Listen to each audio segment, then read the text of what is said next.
السلام عليكم، اهلا وسهلا ومرحبا بكم في قناه جود بالموجود. مده هذه غيبت عليكم، سمحوا لي. وغادي نبداو اليوم ان شاء الله بطريقه اخرى وبوصفه اخرى اللي هي الدجاج مفور وعامر بالروز من الداخل مشرمل ومع الدغميره. غالبا هاد الدجاج كيمشي مع الشلايض، بطيطه، الباربا، خيزو الى اخره، ولكن العائله ديالي بغاو الدغميره ودرناه بالدغميره. وغادي نبداو على بركه الله. عندنا الرز، كاس ديال الرز، وعندي علبه ديال الفطر وشويه ديال الزيتون اخضر مقطع بالعظم. بالنسبه للرز راه ممكن تعوضوه بالشعريه الصينيه. عندنا الرز تما مسلوق، يعني ما يتعجنش، يتسلق ولكن ما يتعجنش. عندنا الكبيدات والقنيصات اللي سلقناهم في الملحه والحامض وورق الرند باش تحيد منهم الزفوريه. عندي حامضه مصيره، عندي 5 ديال الفصوص ديال الثوم اللي هما صغيورين، الا كانوا كبار غتكتفيو بثلاثه ولا اربعه. وعندي بصله صغيره. هادشي باش نتفادى حك يا ما تحك. غادي ندير واحد 4 كاس ديال الماء وغادي نطحنهم مزيان بهذه الطريقه هذه. وغادي نديرهم باش ندير شرموله ديال الدجاج. عندي 2 معالق ديال الربيع قزبر ومعدنوس.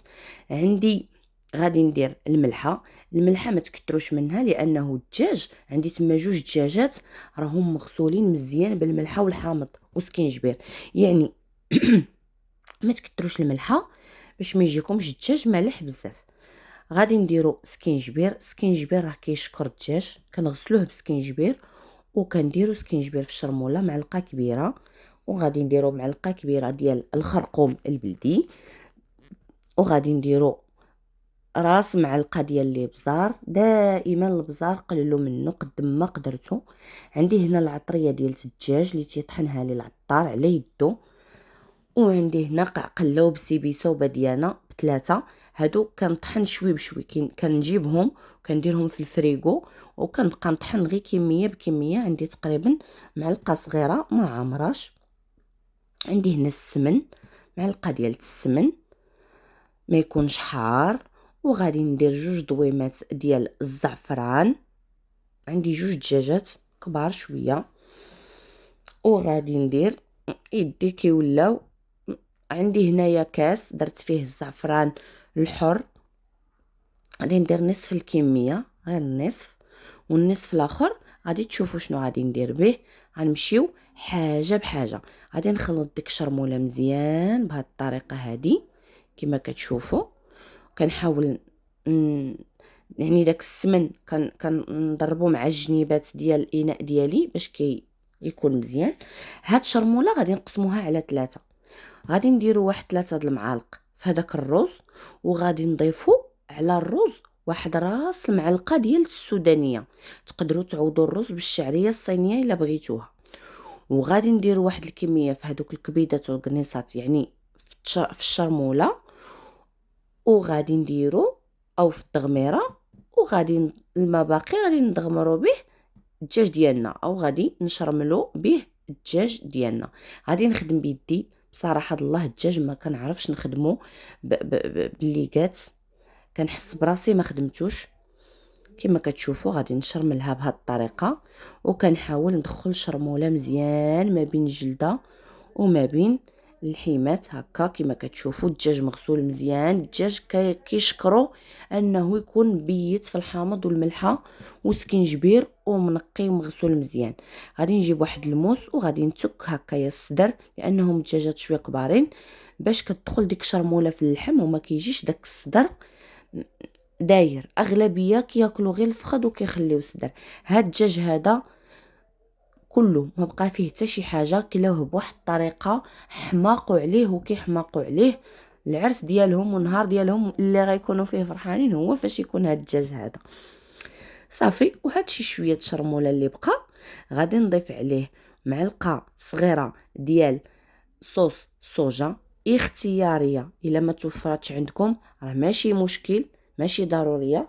وغادي نضيف عليه داك الماء اللي بقى لي ديال زعفران شعره كما كتشوفوا. وغادي نديرو في واحد الطنجره صغيره. وغادي نضيف عليه القنيصات. وهذاك الرز ها هو نخلطو مع ديك الشرموله. الرز راه مسلوق او طيب تقريبا نص طيبه. غادي نضيف شويه ديال الزيت. دائما انا كنخدم بزيت الزيتون، وانتم لكم الاختيار، تقدروا تخدموه بزيت نباتيه على حسب الرغبه ديالكم والمتوفر ديالكم. غادي ندير القنيصات في هذيك الشرموله، ولا دابا كنوجد في هذيك الكوكوط الدغميره ديالي، وغادي نبدا نعمر الروز في وسط الدجاجه بطريقه كما كتشوفوا هانتوما. كنهز بالعاشق وكنبدا نعمر هكا.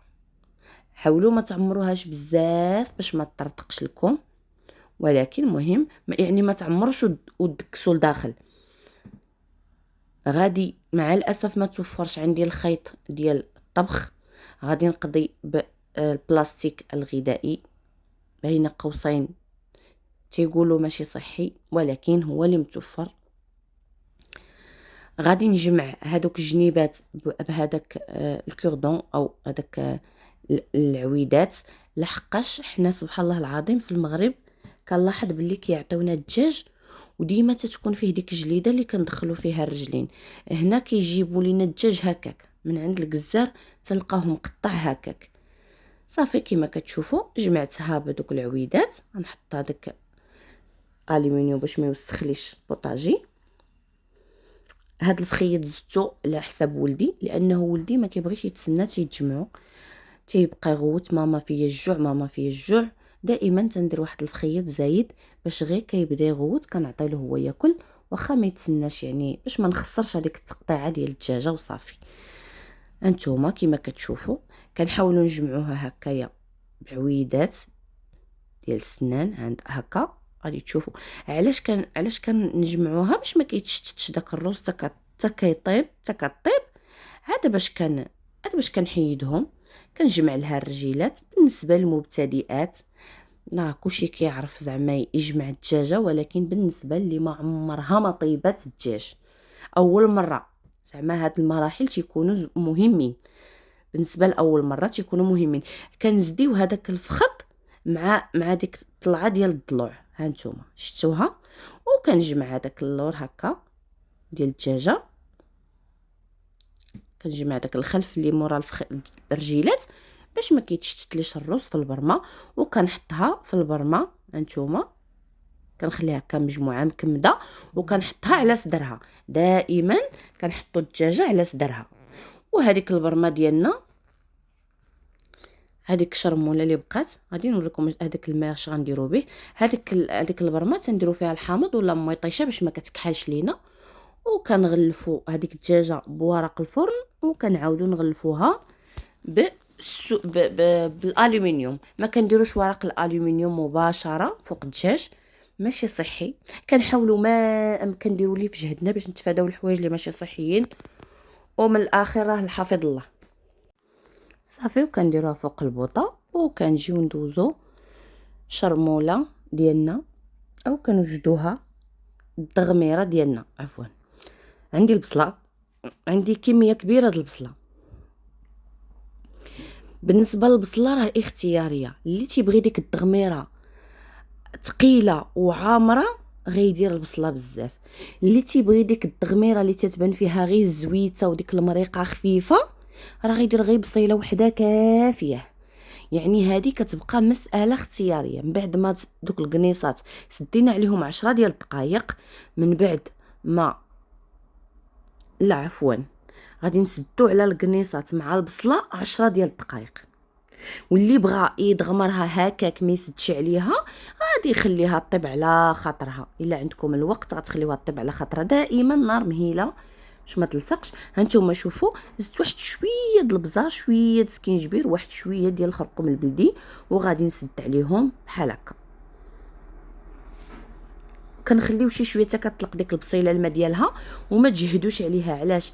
الا جهدتوا عليها البوطه غادي تحرق لكم البصله وتلصق من التحت، لانها كثيره. صافي سديت عليها 10 ديال الدقائق وكنحلها. كنضيف عليها معلقه ديال السكر سنيده، وغادي نضيف واحد نص معلقه ديال القرفه. صافي وغادي نخليها، وغادي نضيف الكبيدات اخر مرحله كنضيف فيها الكبيدات لانهم ديجا دازو في الماء، والكبده اصلا تتكون طايبه راسها هي واجده. صافي الدجاج من بعد ما جبدتو غادي ندير شويه ديال الزبده والتحميره فقط. تقدروا ديروا السودانيه اولا الهريسه. الا كتبغيوها ما كتبانش زعما حاره الا درتو الهريسه، ولكن انا بالنسبه ليا على حسب الوليدات وداكشي كنفضل التحميره والزبده فقط. صافي وغادي نبدا ندهن بهذه الطريقه. كندهنوا الدجاج ديالنا كامل كما كتشوفوا. كنحاولوا ندخلوا في جنيبات وكنكونوا مشعلين الفران. هذا اللي تيكون عامر تيجي يعني ما تقدروش تقليوه في الزيت. بالنسبه للناس اللي تيبغيو الدجاج مقلي في الزيت، هذا تيكون عامر بالروز اولا بالشعريه الصينيه. ما غادي تشتت لكم داك الروز وداك الشيء في الزيت، يعني خصو الفران. انا الصراحه حمرته اكثر من القياس، عندي الفران شويه مجهد ديال الغاز مجهد، درتو في الفران ديال الغاز هذا ماشي في ديال الضو. صافي هكا كنبدا نقلب. قليت شويه ديال الفريت. بالنسبه لداك الروز كنت زدت له دوك الميها اللي كانت شاطت من الدجاج ودرتو شي شويه زاد كمل الطياب لانه كان طيب، ولكن خاصو واحد النقيطه ما كاملاش، حيت كنت درت الروز بكميه كثيره باش عمرت الدجاج وباش حطيت في الطبيصلات. الا بغيتو ديروا غير الكميه اللي غتعمروا بها الدجاج راه صافي راه غديروا غير داك يعني عندكم ما تعاودوا طيبوا، ولكن انا درت كميه شي شويه كبيره باش نخلي لهم بحال شليضه في الطبيصلات. كما قلت لكم هذا الدجاج راه نورمالمون كيمشي مع شليض، حيت عامر بالروز كيمشي ناشف. كنحاول نعاون بواحد الورق. هذاك الورق راه ما كيطلق لا خمله لا والو، ورق ديال الطبخ زوين. كنحيد هذاك البلاستيك الغذائي ودوك العويدات وداك الشيء، كنديرهم بهذه الطريقه. كما شفتوا انا خليتهم تحمروا اكثر من القياس، فات فيهم الطياب. الفخيض مشى ما شاء الله وصل ما بقاش كلا ولدي تبارك الله عليه الله يحفظهم. صافي وكنحطوا ديك الشرموله بهذه الطريقه هذه، كنخليوها حتى كتعسل مزيان. هذيك المعلقه ديال السكر اللي كنزيدو كتعطيها واحد اللذه، كتعطيها ديك اللمسه د الحلاوه مع الملوحه، وفي نفس الوقت كتخليها تعسل. الا ما بغيتوش ديروا السكر سنيده تقدروا ديروا معلقه ديال العسل، تقدروا تعوضوه بمعلقه ديال العسل، وكيعطي ديك التعليكه في هذيك الدغميره. كتجي الدغميره بحال هكا كثيره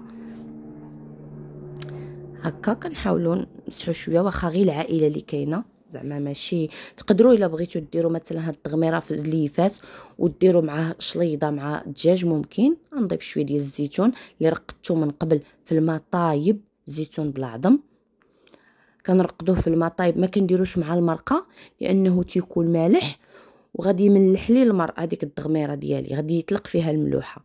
صافي غادي ندير شويه ديال الحامض مصير، غادي نعمرو بشويه ديال السودانيه ايوا ونديرو من الفوق.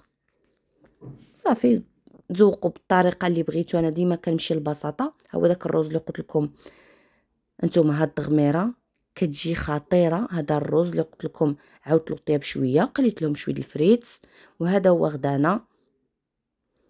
غادي نحل لكم الدجاجه باش تشوفوا من الداخل. عرفتوا داك الروز على بالنا كتجي فيه، وخصوصا ديك اللمسه اللي زدنا له ديال السودانيه كتجي رائعه في الرز، كتعطي واحد المذاق غزال. كما قلت تقدروا تشرملوه بنفس الطريقه. الا ما بغيتوش الرز تشرملوه شعريه الارز بنفس الطريقه وبنفس المقادير. ديروها في الماء طايب تطلق وديروا لها شرموله. جا رائع. هذا هو غدانا كما كتشوفوا. شوفوا الدجاج من الداخل والروز وصلنا.